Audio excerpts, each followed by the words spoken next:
పట్టణ పంచాయతీ ఎన్నికల్లో బీసీ మంత్రదండం అంట. మనం ఇప్పటిదాకా మాట్లాడుకున్నదే ప్రధానంగా దీనిలో పెద్ద ఆర్టికల్ వచ్చింది. ఇది మధ్యంతర యుద్ధంలో రేవంత్ విజయ పతాకం ఖాయమట. కృష్ణుని వ్యూహం అర్జుని ధైర్యంతో రేవంత్ రెడ్డి ముందడుగంట. తెలంగాణ రాజకీయ రంగంలో ప్రస్తుతం జరుగుతున్న పట్టణ పంచాయతీ ఎన్నికలు రాష్ట్ర ముఖ్యమంత్రి రేవంత్ రెడ్డి ప్రభుత్వానికి ఒక మధ్యకాలిక పరీక్షలుగా మారినాయట. 2023 అసెంబ్లీ ఎన్నికల్లో కాంగ్రెస్ పార్టీ అప్రతిహిత విజయాన్ని సాధించి అధికారంలోకి రావడం కేవలం 5 సంవత్సరాల క్రితం ఎవరు ఊహించని పరిణామం అంట.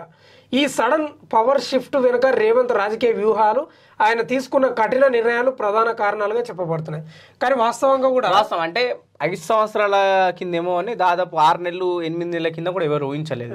అంటే దాదాపు ఎలక్షన్ కి వెళ్లే ముందు 6 నెలల ముందు కూడా అసలు బీజేపీ బీఆర్ఎస్ వర్స్ అన్న ఆ ఊపుని పూర్తిగా కాంగ్రెస్ పార్టీలో రేవంత్ రెడ్డి టీపీసీసీ అధ్యక్షుడు ఉన్నాడు కాబట్టి పూర్తిగా దాన్ని షిఫ్ట్ చేసేసిండు. అంటే ఆ పాదయాత్ర కావచ్చు, తను ఇచ్చే స్పీచ్లు కావచ్చు.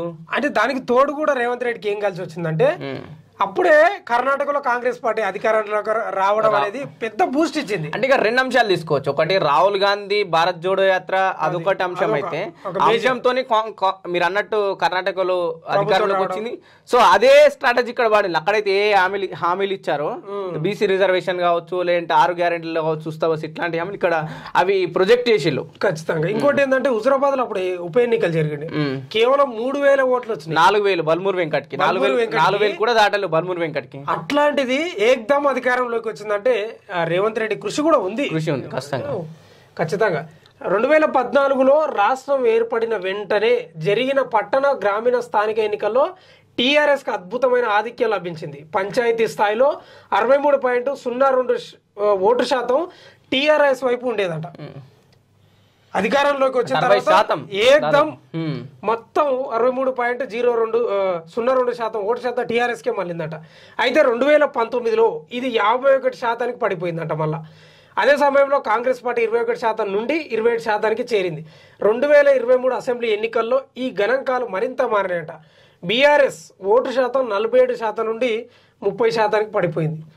అనూహ్యంగా కాంగ్రెస్ అనూహ్యంగా 28% నుండి 39% ఎగబాకింది. ఈ పెరుగుదల కేవలం నగర ప్రాంతాల్లోనే కాదు, గ్రామీణ ఓటర్లలో కూడా స్పష్టంగా కనిపిస్తుంది. ముఖ్యంగా బీసీ ఎస్సీ ఎస్టీల ప్రజలు పూర్తి స్థాయిలో కాంగ్రెస్ కు షిఫ్ట్ అయిపోయారు. ఇక్కడ బీఆర్ఎస్ కి ఎక్కడ నెగిటివ్ వచ్చిందంటే, అంటే కేసీఆర్ గెలవాలి, మా దగ్గర నాయకుడు ఓడిపోవాలనే నినాదం చాలా ప్రజల్లో వెళ్ళింది. అంటే అక్కడ అయితే లోకల్ గా స్థానికంగా ఉన్న నియోజకవర్గంలో ఎమ్మెల్యే స్థాయిలో ఉన్న నాయకులు కావచ్చు, లేకపోతే మండల అధ్యక్షులు కావచ్చు, లేకపోతే ఇక్కడ ఉన్న లోకల్ నాయకులు, అరే మేమే ప్రభుత్వాలు మమ్మల్ని ఎదిరిస్తారా, మమ్మల్ని మీరు క్వశ్చన్ చేస్తారా, లేకపోతే మాకు ఇప్పుడు మీకు ఏమైనా సమస్య ఉంటే మా దగ్గర రండి అన్నప్పుడు నేను అంత కొంత కమిషన్ తీసుకుంటాను విధానంలో అక్కడ వ్యవహరిస్తున్న సమయంలో ప్రజలు విసుకెత్తిపోయారు.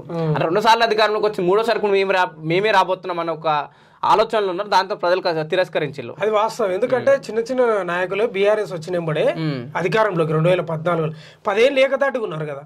ఇక చిన్న చిన్న నాయకులంతా పెద్ద లీడర్లే పెత్తనాలు ఎక్కువ చేయకపోయి దానివల్ల ప్రజల్లో తీవ్ర వ్యతిరేకత వచ్చింది.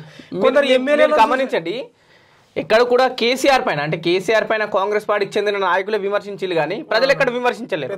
పెద్ద లేదు. అంటే చోటా మోటా నాయకుల వల్లనే మొన్న అధికారం కోల్పోయింది. ఎమ్మెల్యేల మీద వ్యతిరేకత 50% ఉంటే మిగతా 50% ఈ మండల నాయకులు, గ్రామ నాయకులు చాలా మంది ఏం చేశారంటే పొద్దుగా లేసి ఇంకా అదే పని రాజకీయం. ఇక ఏడవైనా వీళ్ళే ఏళ్ళు పెడుతురు, వీళ్ళే కాలు పెడుతురు, విసుకొచ్చి ప్రజలు ఓడగొట్టారు. టీఆర్ఎస్ 10 ఏళ్ల పాలనలో అభివృద్ధి పనులతో పాటు ప్రజలలో అసంతృప్తి కూడా పెరిగిందంట. రైతు సమస్యలు, నిరుద్యోగం, కుల సమీకరణాలు, స్థానిక సంస్థల పట్ల నిర్లక్ష్యం ఇవన్నీ ఓటర్లలో మార్పు కోరికను పెంచాయంట. కాంగ్రెస్ ఈ కోరికను గుర్తించి రేవంత్ నేతృత్వంలోని చివరి మైలు దాకా చేరే అగ్రెసివ్ క్యాంపెయిన్ నడిపింది. రాష్ట్ర జనాభాలో బీసీలు 42% కంటే ఎక్కువ ఉన్నారు. అంటే ఈ వర్గం గతంలో టీఆర్ఎస్ బలమైన మద్దతు ఇచ్చింది. కానీ కాంగ్రెస్ 42% బీసీ రిజర్వేషన్